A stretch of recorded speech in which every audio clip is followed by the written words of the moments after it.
आप बुजुर्ग आप बड़े हो, आपने बहुत हमको मजबूत कर रहे हो। हम आने वाली पीढ़ी कर्जदार रहेंगी आप लोगों की।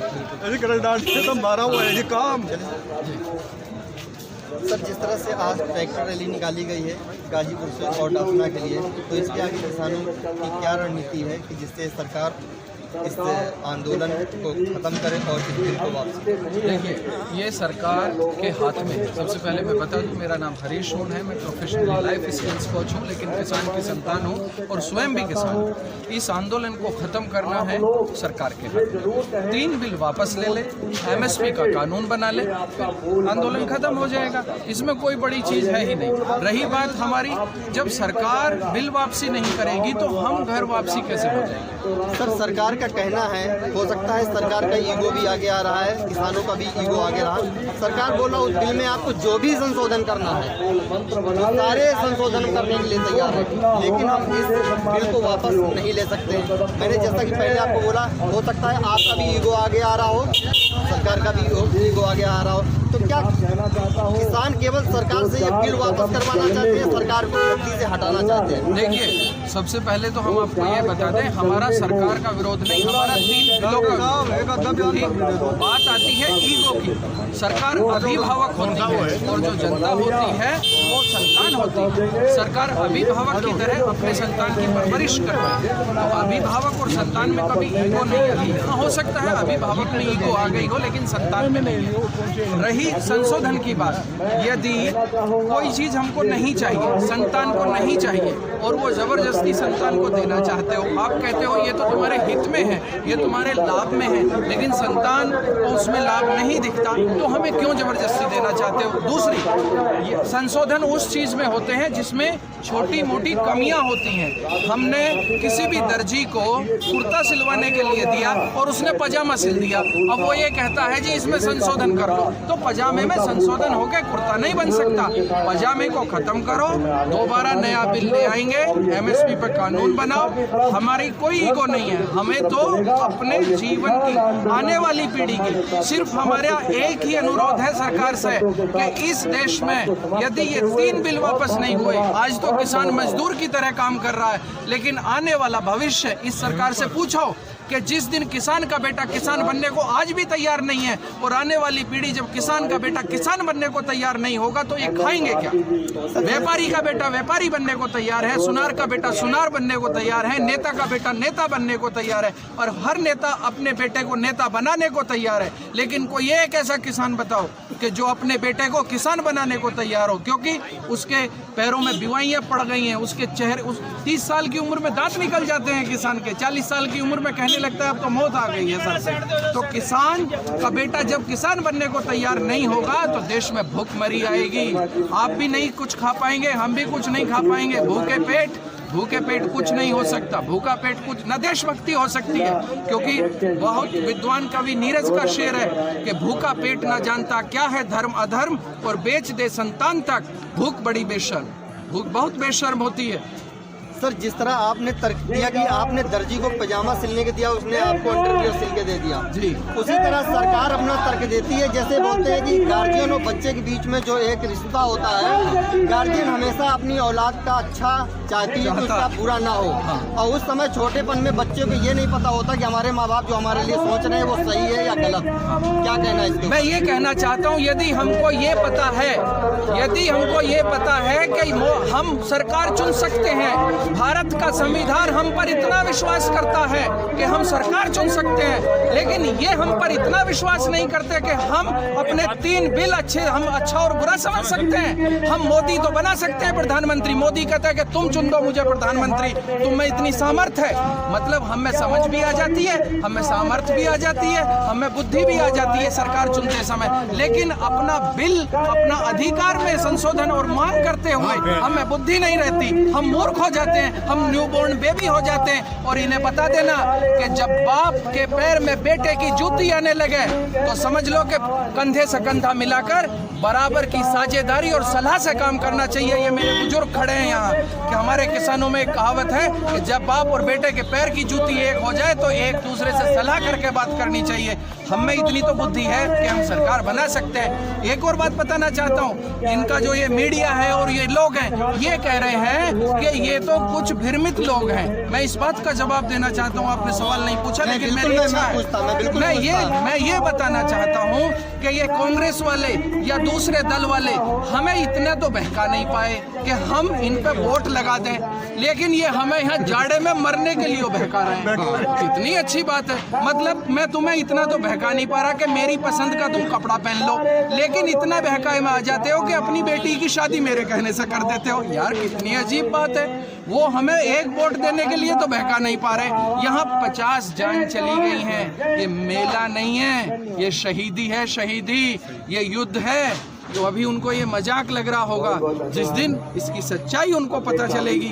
यहाँ कोई बहकावे में नहीं है। क्या आप मेरे बहकावे से अपनी जान दे देंगे? एक प्रधानमंत्री हमारे बहकावे में नहीं आ रहा और हम उनके बहकावे में आ गए। जिसने प्रधानमंत्री बनाया, समझिए, जिसने प्रधानमंत्री बनाया उसे कह रहे हो तुम तो बहकावे में आ गए। तो इसका मतलब तो क्या पता मोदी ने भी हमें बहका के खुद वोट ले ली हो, उसने भी हमें प्रधानमंत्री बनने के चक्कर में हमें लॉलीपॉप दे दी।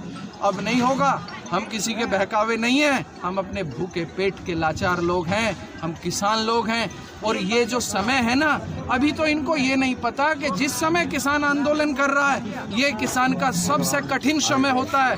खेती का एक फसल कट रही होती है, दूसरी को बोने को तैयार है। उस हालात में किसान यहाँ पड़ा है। सर, जिस तरह से रिलायंस और अंबानी अडानी ग्रुप को एक टारगेट करके उनको टोंट किया जा रहा है, हाँ, और पंजाब के अंदर रिलायंस के बहुत सारे टावरों को तोड़ा गया, तो क्या इसके लिए अंबानी सरकार अंबानी जिम्मेदार है, अडानी जिम्मेदार या हमारे प्रधानमंत्री जिम्मेदार हैं जो पंजाब की जनता वहाँ से उनके टावरों को तोड़ रही है? देखिए, टावर तोड़ने की बात है, हम इसकी निंदा भी करते हैं, लेकिन हमको बदनाम किया जा रहा है।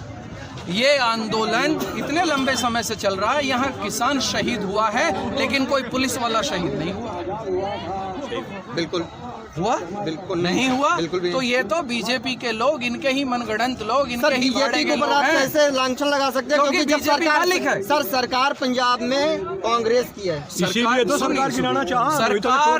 सरकार को बदनाम करना है, किसान को बदनाम करना है।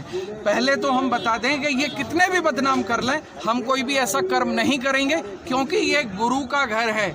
मुझे इतना पता है कि गुरु ग्रंथ साहिब में इतना आता है कि किसी को गुरु नानक से मिलना हो तो वो संगत में मिलते हैं, और ये उसका घर है, ये उस मालिक का दर है।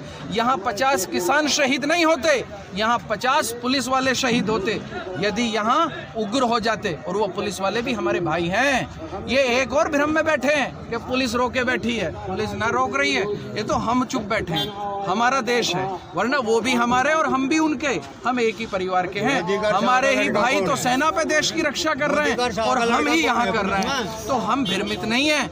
आप एक बात बताइए, मोदी सरकार, भारत सरकार ये कहती है कि पिछले कोरोना काल में 80 करोड़, कितना, 80 करोड़ भारतीयों को फ्री खाना दिया, राशन दिया। कहाँ से? अपने घर बनाया था। अमित शाह के फैक्ट्री है कोई राशन बनाने की, किसने पैदा करा था वो 80 करोड़ राशन? किसान ने पैदा किया था। और यदि किसान पैदा ना करता तो कहाँ से देता? बताइए आप। और आज जिस देश में, आप बताइए बाबूजी, आप बड़े सम्मानित लोग हैं, बुजुर्ग लोग हैं, जिस देश के हालात ये हैं कि यहाँ 80 करोड़ फ्री राशन देना पड़ रहा है, इसका मतलब है 80 करोड़ लोगों के पास रोटी नहीं है। उस देश में आप एसेंशियल कमोडिटी एक्ट ले आते हो। एसेंशियल कमोडिटी एक्ट समझते हो ना आप लोग, के भंडारण की असीमित आजादी। अरे भाई, असीमित आजादी दे रहे हो आप भंडारण की। यदि आपने भंडारण की असीमित आजादी दे दी तो व्यापारी तो अपने ठिये पे बैठेगा, थड़े पे बैठेगा, मर्जी से बेचेगा। मेरी 200 रुपए किलो प्याज लेनी है, ले, वरना मत ले। बताइए आप, किसका लाभ है? अभी आप कह रहे थे ना अडानी अंबानी का, कौन किसान कहाँ से करेगा? अरे हम तो ये कह रहे हैं। अच्छा, दूसरा ये कहते हैं जी गाजियाबाद का किसान, उत्तर प्रदेश का किसान केरल में जाके बेचो। अरे क्यों बेचे? केरल और उत्तर प्रदेश के एक ही जो रेट कर दो, MSP कानून पूरे देश में एक रेट कर दो, हम अपने घर ही बेच लिया करेंगे। केरल जाने की हमें जरूरत नहीं है। तुम घूमो, तुमने दुनिया घूमी, तुम ही देश घूमो। तो मतलब अब किसानों ने ठान लिया, जब तक ये बिल वापसी नहीं, घर वापसी, हमारी मजबूरी है। है, हमने खाना नहीं है, घर जाके मरेंगे। अच्छा आप एक बात बताइए, जब जिसको शहीद ही मरना ही है तो वो शहीद होगा। किसानों ने निश्चित है 100% है, हम नहीं जाएंगे वापस। हमको यहाँ मार दे सरकार, हाँ सब यही। आप एक बात बताओ, आपके घर में खाना बनता है? बिल्कुल। आपने कभी अपने जीवन में ये देखा होगा कि कभी प्याज महंगी हो गई? यदि थोड़ा सा इतिहास में चला जाऊं को दिल्ली की तो सरकार चली गई थी प्याज की महंगाई पे। अब यदि प्याज महंगी हो गई तो सरकारों ने छापे डाले, जहां जिन लोगों ने स्टॉक कर रखे थे प्याज सस्ती हो गई। अब क्या होगा? अब अंबानी बंधु, अडानी बंधु प्याज का स्टॉक करके बैठे हैं। तुम्हारी थाली में प्याज नहीं है, मेरी थाली में प्याज नहीं है। किसान के खेत से तो उसी दिन चली गई जिस दिन तैयार हुई थी। अब बताइए, ये आम आदमी की भी लड़ाई है, ये सिर्फ किसान की लड़ाई नहीं है, ये आम आदमी की लड़ाई है। अब ये सबकी 80% पॉपुलेशन, ये तो देश को गुलाम करना चाहते हैं, नहीं होने देंगे। इनको ये भ्रम है कि किसान कमजोर है, किसान बहुत बुद्धिमान है, बहुत मजबूत है बुद्धि से, क्योंकि दुनिया में सबसे बड़ी शक्ति मन की शक्तियां होती हैं। और यदि ये हमसे मजबूत हैं तो हमारे तोमर साहब कृषि मंत्री धरने पे यहीं 4 दिन ऐसी ठंड में बैठ के दिखा दे।